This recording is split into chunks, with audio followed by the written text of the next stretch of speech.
In the quiet winter of 1984, the city of Wichita Falls, Texas, awoke to a horror no one saw coming.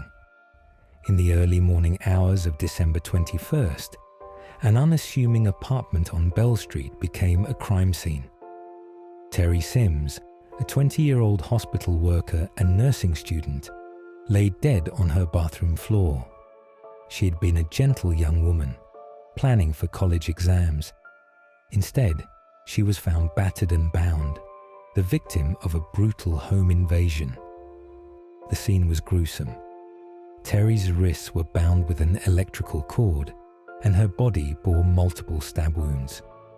Investigators arrived to a devastated friend, Lisa Boone, who discovered Terry's body after returning home from a grueling double shift.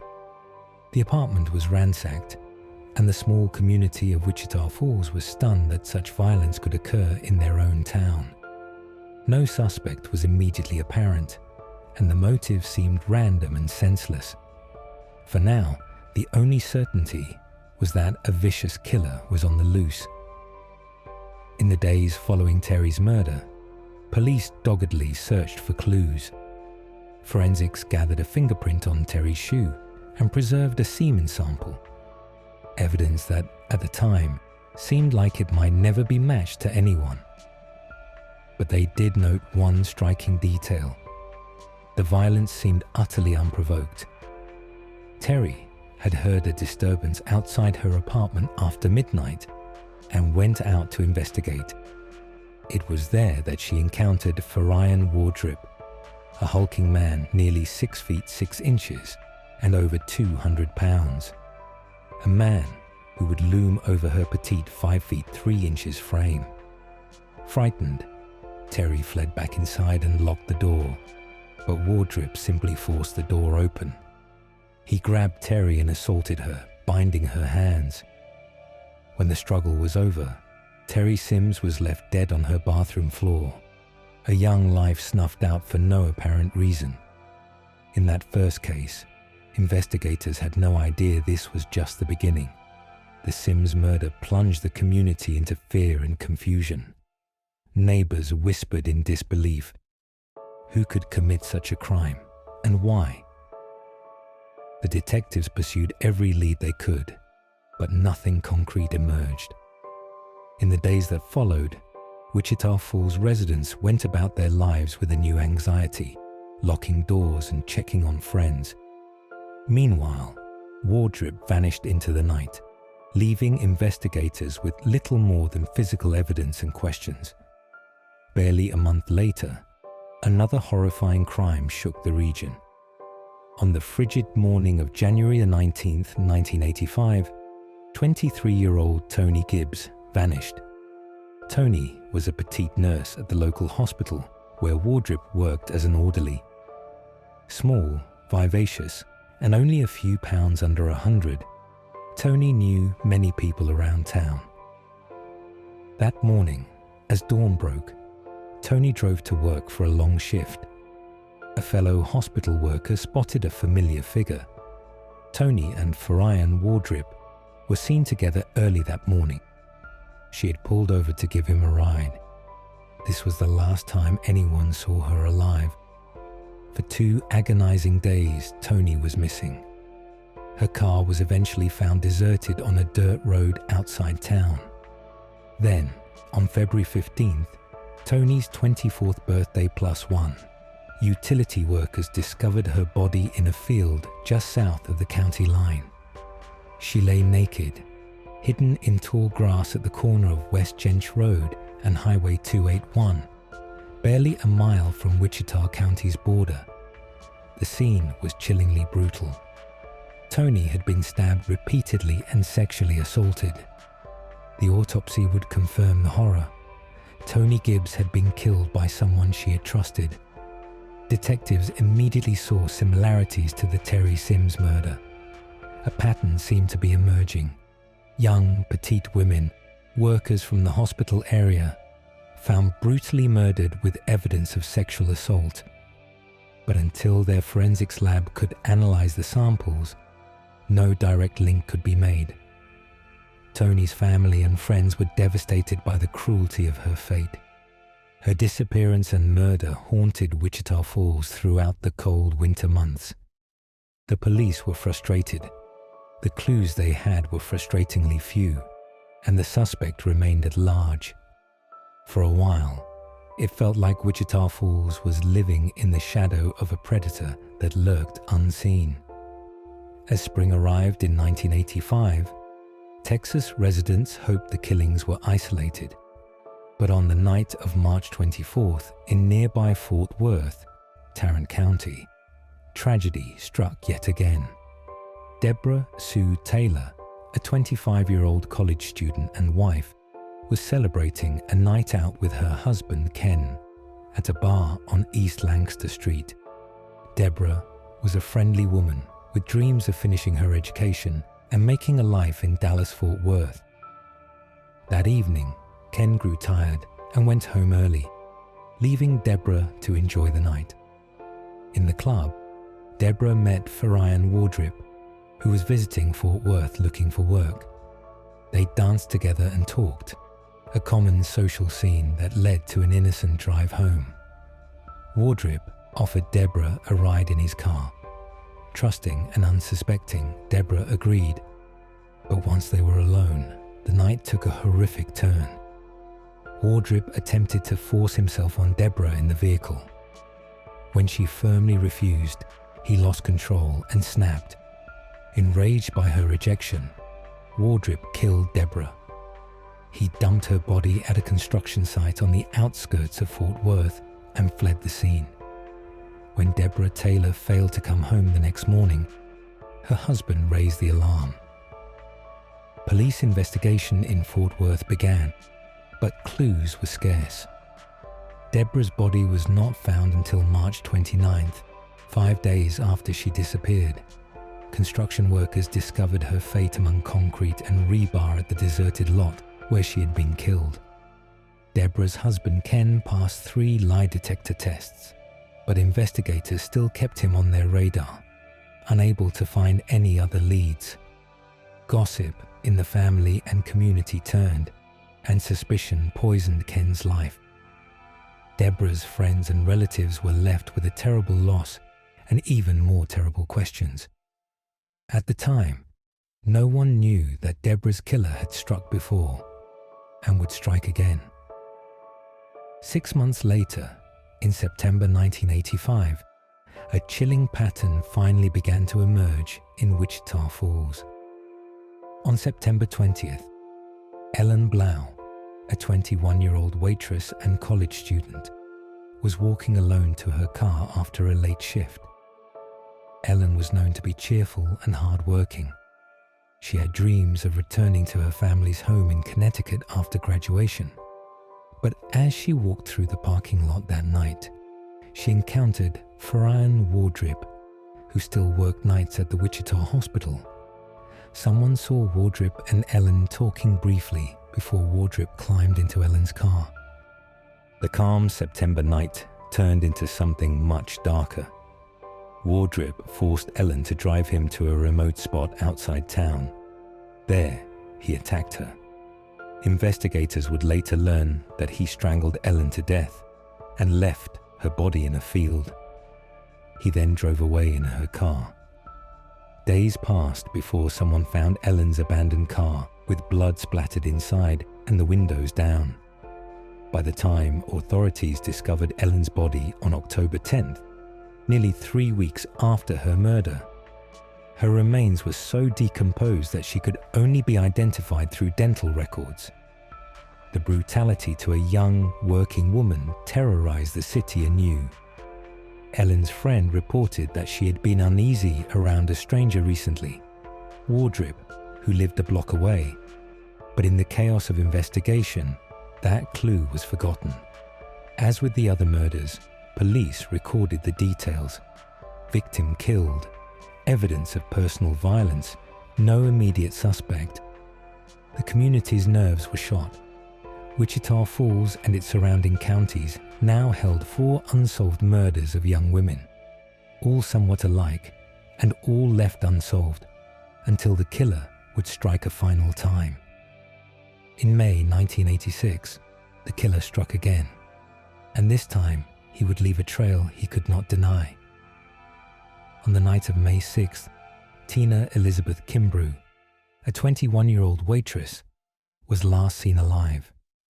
Tina was a friendly face around town, recently befriended Wardrip. That night, Wardrip went to Tina's apartment. For reasons no one could truly understand, Wardrip suffocated Tina with a pillow, claiming later that she reminded him of his ex-wife. The attack was swift and lethal. Neighbors told police they saw a tall, broad-shouldered white man wearing a baseball cap leaving the apartment complex around the time of Tina's disappearance. Initially, detectives thought maybe Tina's ex-boyfriend or some random suitor was responsible. One local man named Danny Laughlin, previously questioned in another case, was cleared when police realized he didn't match the witness description. The pressure was immense. Tina's friends and co-workers, shocked by her sudden disappearance, were terrified. Then, in a dramatic break, Wardrip himself emerged from hiding to confess. On May 9th, just 3 days after the murder, he called the police from Galveston, 250 miles away, and threatened to kill himself. When officers arrived, he calmly admitted to killing Tina. "It's me. I did it," he said, according to later reports. He made no attempt to flee, offering himself to the authorities. Wardrip claimed Tina reminded him of his ex-wife, though investigators suspected his drug and alcohol problems had fueled his violent behavior. He pled guilty almost immediately. In December 1986, Faryion Wardrip was sentenced to 35 years in prison for Tina Kimbru's murder. When they arrested him, some officers finally realized how truly imposing Wardrip was in person, how easily he could overpower someone like Terry or Tony. For Wichita Falls, it seemed at last that one murder had a name, Wardrip. But for Terry, Tony, Deborah, and Ellen, no justice was yet in sight. The community breathed a cautious sigh of relief, knowing at least one murderer was behind bars. Wardrip, for his part, showed no remorse and simply served his sentence, prisoner number 64919, at the Texas State Prison. Wardrip's story didn't end in prison. After less than 12 years behind bars, he walked free. On Christmas Eve 1997, Faryion Wardrip stepped out of prison a parolee at age 38. Ankle monitors clamped to his leg tracked his every move, home, work, church. But he was free. He chose the small town of Olney, Texas to restart his life. There, he quietly remarried and became active in a local church. He even found work at a screen door factory. Neighbors would later say he seemed nice and hard-working, and nobody in Olney had any idea of the monster living among them. Back in Wichita Falls and Fort Worth, people had almost given up hope of solving the earlier murders. With Wardrip off the streets, the 5 killings of young women from 1984 to 1986 were still officially unsolved, buried cold cases. The families of the victims mourned in silence, haunted by unanswered questions. Deborah Taylor's husband, Ken, continued to live under the shadow of suspicion from that day in 1985. He had not known Wardrip. He had no idea why someone would suspect him. His life had been torn apart by grief and mistrust. Terry Sims's family wondered if her killer would ever be caught. Tony Gibbs's parents marked every birthday with her photo and an ache in their hearts. By the turn of the decade, it seemed as if the murderer had escaped justice entirely. On Valentine's Day, 1999, Faryion Wardrip was arrested and flown back to Wichita Falls. He was confronted with the match linking him to the 2 Wichita murders. Under interrogation, the web unraveled. The handsome, quiet husband of Fort Worth's Deborah Taylor, the innocent Ken Taylor, was truly innocent after all. Wardrip confessed to it all.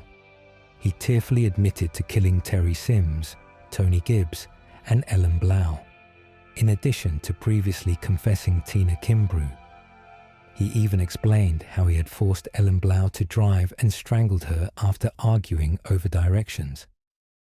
The room was stunned.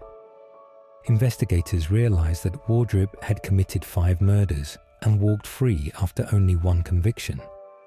He had been living a normal life for a year, a community role model of sorts, all while guilty of unspeakable crimes. The families of the victims could not believe the confession. Deborah Taylor's family finally got closure that their loved one's murderer had been found. Ken Taylor, vindicated at last, wept at knowing the true killer had come forward. In each case, Wardrip's motive was senseless anger and a distorted view of women he met by chance. On the morning of November 9th, 1999, a Wichita Falls courtroom saw Wardrip once more in handcuffs.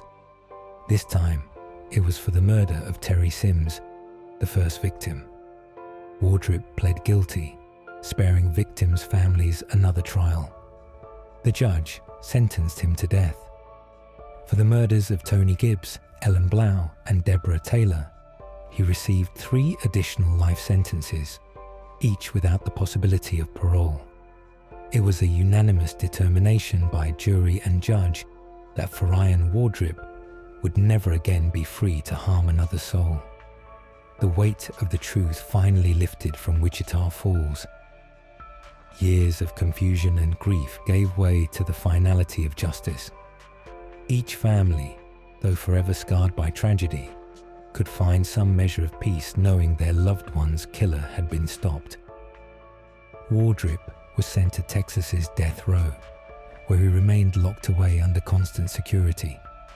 By 2011, after appeals on technical grounds, the state's highest courts reinstated his death sentence, affirming the judgments made in those quiet Texas courts. Today, the 5 murders and their resolution remain one of Wichita Falls' darkest and most haunting stories. It's a tale of tragedy, 5 promising young lives cut short by unthinkable violence, but also a story of persistence by detectives who refused to let cold cases die. For decades, Wardrip wandered among the living under the radar. For decades, the community wondered who had taken their daughters, sisters, and friends. In the end, science and dogged detective work caught up with him.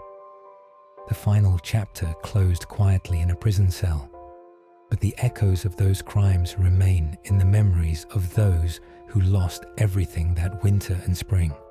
Through it all, the victims are remembered not just as victims, but as real women, nurses, waitresses, students, a wife, whose lives mattered, and justice, though late, was eventually served. Thanks for watching. Please make sure to subscribe so you're always dialed into true crime cases. Also, leave a comment down below what you thought about the case.